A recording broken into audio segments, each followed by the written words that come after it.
आपके पास जब फुर्सत का वक्त होता है तो आप बड़े इत्मीनान के साथ एक फिल्म देखने बैठ जाते हैं। फिल्म शुरू होती है, आपका दिमाग इसकी कहानी के साथ तालमेल बनाना शुरू कर देता है।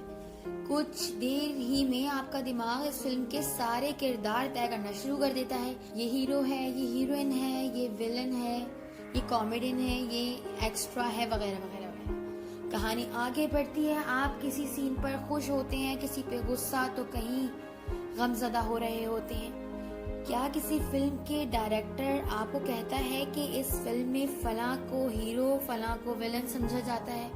ये कहानी, प्लॉट और फनकारों का फन है जो किसी फिल्म को कामयाब और नाकाम बनाती है। बिल्कुल ऐसे ही हमारा किरदार भी होता है, एक लाइव किरदार जो हमारे आसपास के लोग और जमाना देख रहा होता है। ये हमारी जिंदगी कहानी होती है जो हमारी पहचान बनाती है।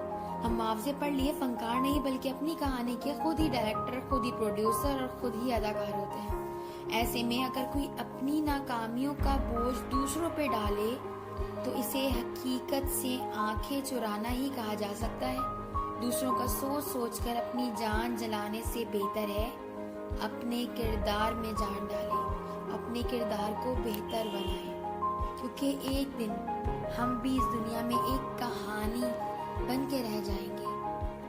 अब अच्छी कहानी बन के रहना है लोगों की जहन में, या बुरी कहानी के बुरे किरदार, ये हमें तय करना है।